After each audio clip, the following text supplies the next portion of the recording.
According to Theophrastus in the Megarian dialogue, Diogenes learned from observing a mouse that he could adapt to any situation. He was known for folding his cloak to use as a bed and carrying a wallet for food. He used any available space for various activities like eating, sleeping, or talking. He joked that the Athenians provided him with places to live, pointing to public areas. He only started using a staff when he became old and infirm, as noted by Olympiodorus, Polyeuctus, and Lysanias. He once asked someone to find him a cottage but ended up living in a tub in the Matrun. He explained in his letters that he rolled in hot sand in summer and hugged snow-covered statues in winter to toughen himself up. Diogenes watched Plato at a fancy party, munching on olives. He wondered why Plato didn't seem to enjoy them, especially since he had traveled all the way to Sicily for such dishes. Plato explained that even in Sicily, he mostly ate olives and simple foods. Diogenes then asked why Plato bothered going to Sicily if he could have olives in Athens. Another time, Diogenes offered Plato some dried figs, but got annoyed when Plato ate too many, saying he only meant to share, not to have them all. One day, when Plato had invited friends over from Dionysius, Diogenes entered his house and purposefully trampled on his carpets, declaring, "I'm stepping on Plato's pride." Plato's response was unexpected, as he remarked, "You reveal your own pride by pretending not to have any, Diogenes." On another occasion, Diogenes asked Plato for some wine, and then followed up with a request for dried figs. Plato generously sent him a whole jar of wine and figs. Diogenes, however, seized the opportunity to mock him, saying, "If someone asks you how much 2 plus 2 is, will you say 20? It seems you neither give what is asked nor answer as you're supposed to." In this way, he ridiculed Plato for his excessive verbosity and lack of directness. Once, when he was talking seriously but no one was listening, he started whistling. When people gathered around, he scolded them for taking silly things seriously but not paying attention when it was important. He often said people compete in physical things but don't try to be good and honest. Diogenes thought it was strange that scholars studied the faults of made-up characters like Odysseus but didn't think about their own flaws. He also wondered why musicians spent time tuning their instruments but didn't care about their own inner peace and harmony. Diogenes criticized how mathematicians studied distant things like the sun and moon but ignored what was close by. He questioned why orators talked about justice in speeches but didn't act justly themselves, or why greedy people complained about money while loving it too much. He didn't understand why people praised honesty while secretly envying the wealthy. He got upset when people prayed for health but then feasted in a way that harmed their health. He was surprised that slaves didn't steal food when their masters were gluttonous. Diogenes praised those who planned to marry but didn't, or who wanted to go on a trip but never did. He also admired those who thought about politics but didn't get involved, and those who intended to have a family but didn't. He found it amusing how people prepared to be close to powerful leaders but never got near them. He believed in openness and honesty, suggesting we should extend our hands to friends with open fingers, not closed fists. When he was put up for sale as a slave, Diogenes humorously claimed he could govern men. He joked that no matter how a fish is positioned, it still finds a buyer. Diogenes was surprised that before buying a jar or dish, people tested its quality, but when it came to people, they just looked at them. When Xeniades bought him, Diogenes insisted on being obeyed despite being a slave, comparing himself to a doctor or a ship captain who would be listened to even in slavery. Eubulus wrote about how Diogenes trained Xeniades' sons, teaching them various skills and insisting on only moderate athletic training at the wrestling school. Diogenes taught the boys in the house to memorize passages from poets, historians, and his own writings, emphasizing shortcuts to improve memory. He also taught them self-reliance, encouraging them to be content with simple food and water. He insisted they keep their hair short, dress plainly, walk barefoot, stay quiet, and avoid looking around when in public. He even took them hunting. The boys admired Diogenes greatly and often asked their parents to let him stay. As he grew old in Xeniades' house, he requested to be buried face down. When asked why, he humorously replied that over time, what's down becomes up, reflecting the change in fortunes of the Macedonians. One time, he called out for men, but when people gathered, he hit them with his stick, saying he had asked for men, not scoundrels. Legend has it that Alexander the Great admired Diogenes so much that he said, "If I were not Alexander, I would like to be Diogenes." When told to take a rest because of his age, Diogenes retorted that just like in a race, he shouldn't slow down near the finish line but instead speed up. Once, he walked barefoot on snow and attempted to eat raw meat, though he couldn't digest it. To teach a lesson about humility, when someone dropped a loaf of bread and was too embarrassed to pick it up, Diogenes tied a rope to a wine jar and dragged it across the street. He compared his actions to those of chorus trainers, who set the note slightly high to ensure others hit the right one. Diogenes believed most people were close to madness and that small gestures could change perceptions. He noted how valuable items were often traded for worthless ones, like a statue fetching a high price while barley flour sold for next to nothing. When Xeniades, who bought him, was told to obey orders, Diogenes humorously pointed out that if one buys a doctor when ill, they should follow their advice. When someone wanted to study philosophy under him, Diogenes gave the person a cheap cheese to carry, and when they refused, he joked that their friendship ended over a small piece of cheese. Diogenes was humbled when he saw a child drinking water with his hands, so he discarded his cup, saying the child lived more simply than him. He did the same when he saw a child using a piece of bread to scoop up lentils after breaking his plate. He reasoned that since all things belong to the gods and the wise are friends of the gods, then all things belong to the wise.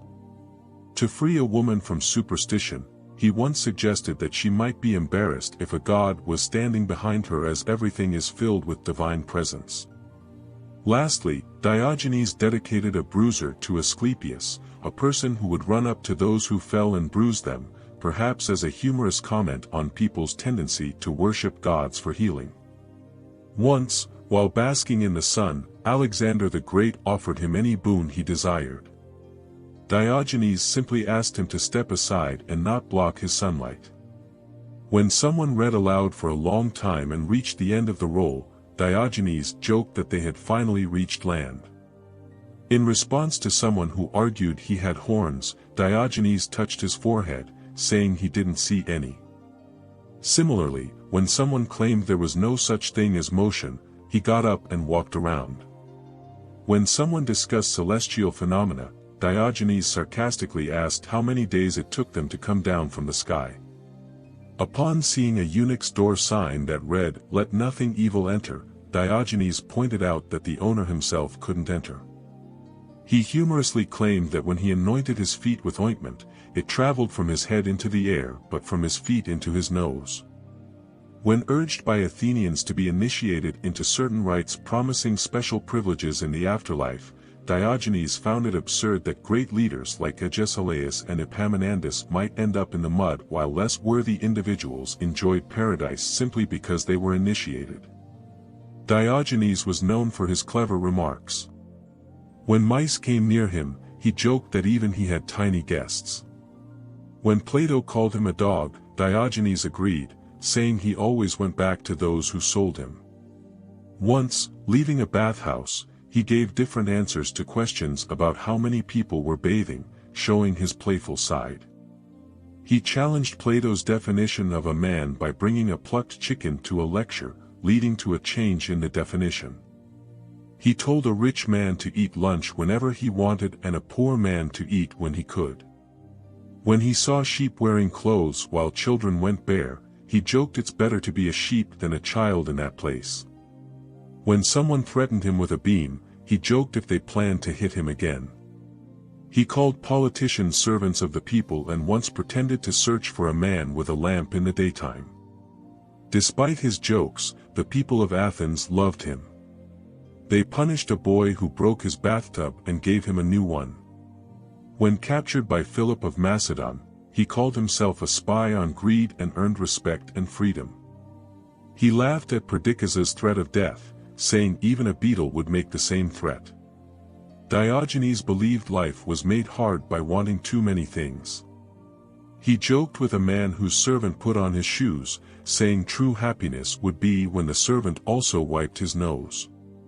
He saw temple officials punishing a thief for stealing a bowl and joked that the big thieves were leading away the small thief.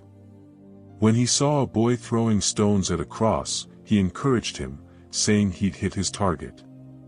He reassured boys that he wouldn't bite them, saying dogs don't eat beetroot.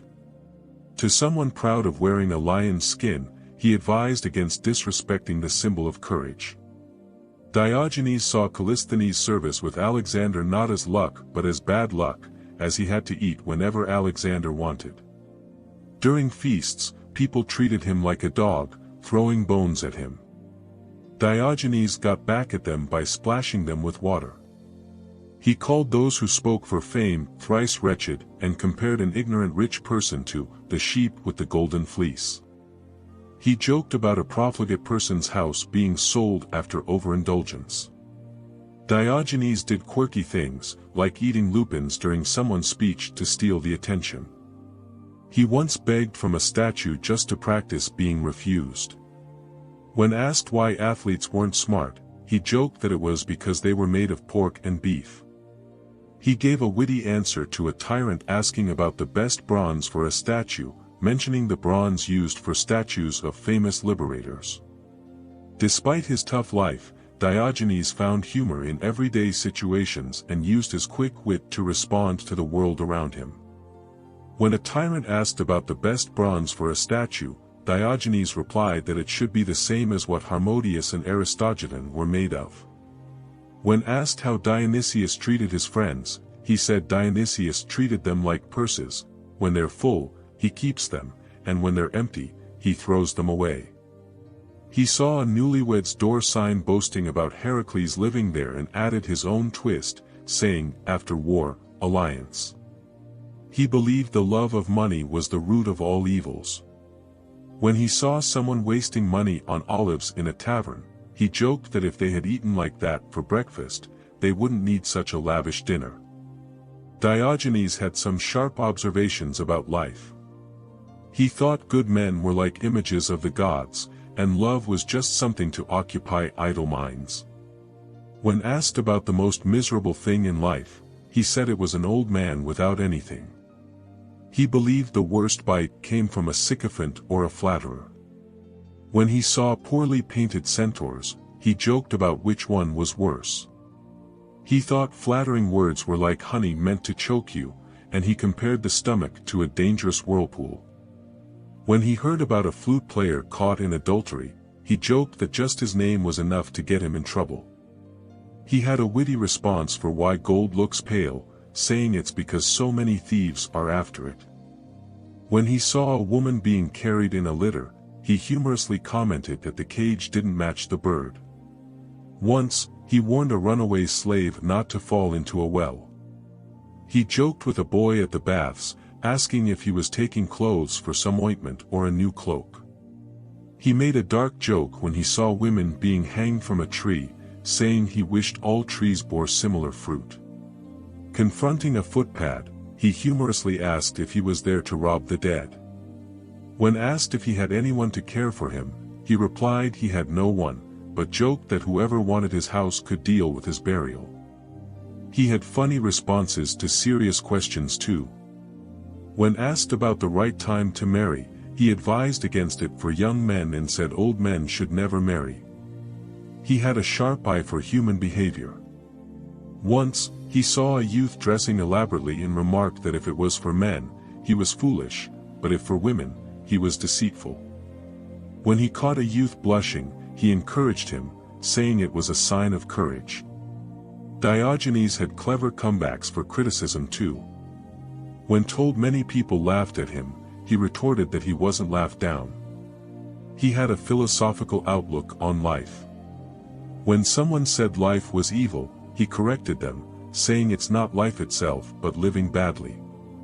He even joked about his runaway slave, saying it would be absurd if the slave could live without him but he couldn't live without the slave.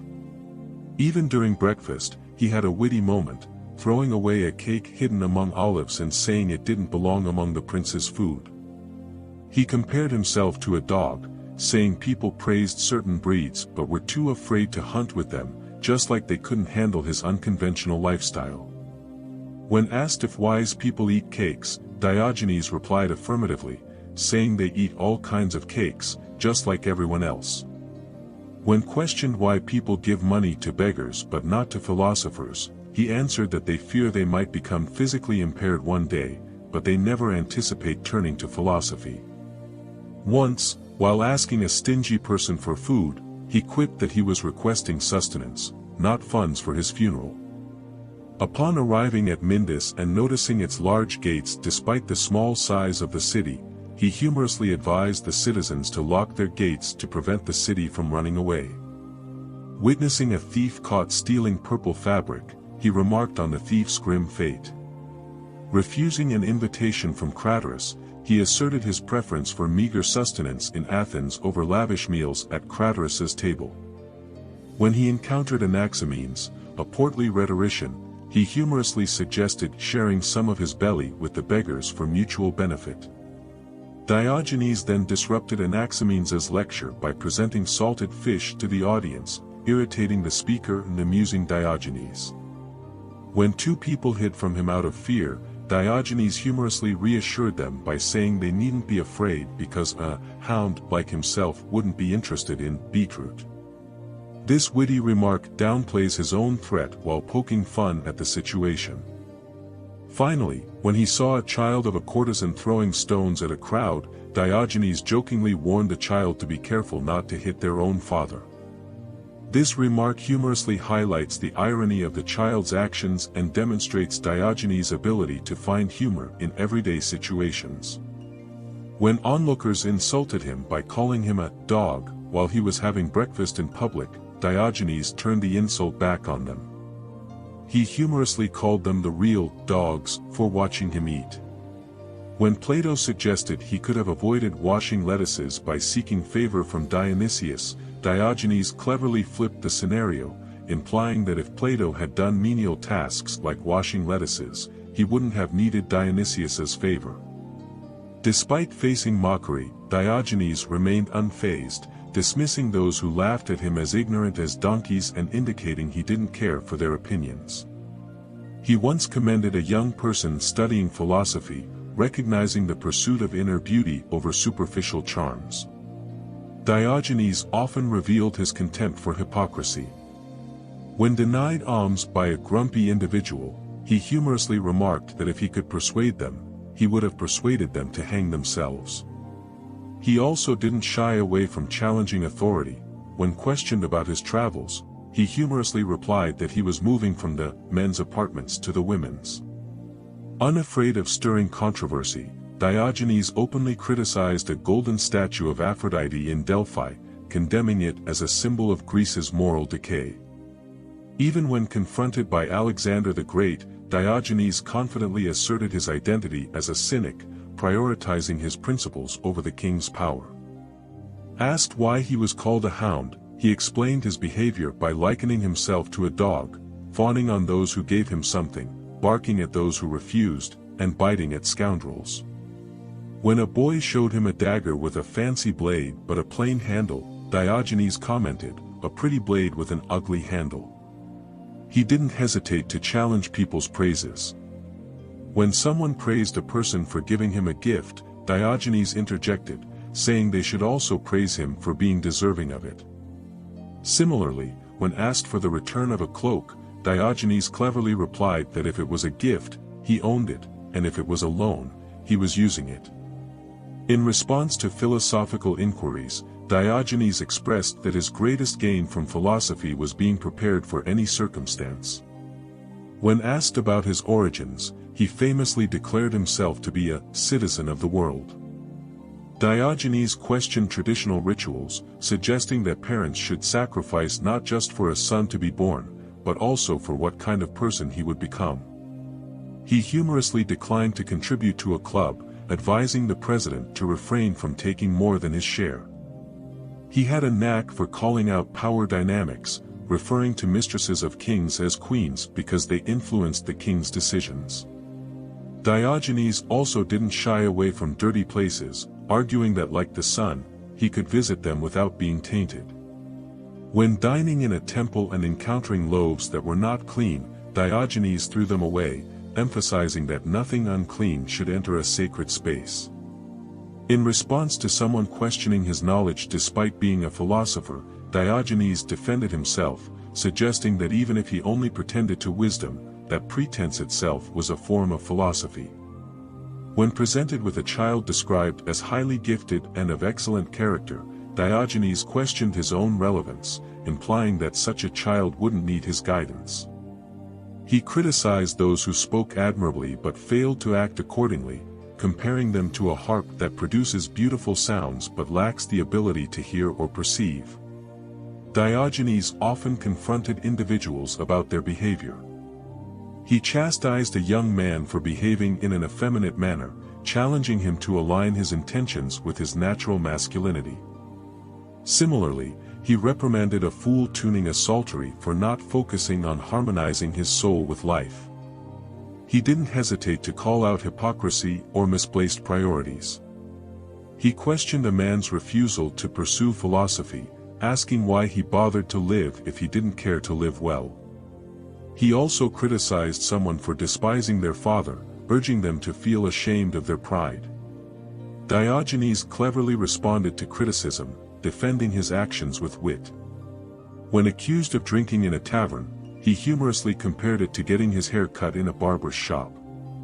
He accepted gifts graciously, suggesting that rejecting the gods' blessings was unwise. And when threatened, he responded in kind, warning others to look out while defending himself. He offered advice to those pursuing shallow pleasures, cautioning against being consumed by lust or external appearances. He believed that bad men were slaves to their desires, just as servants obey their masters.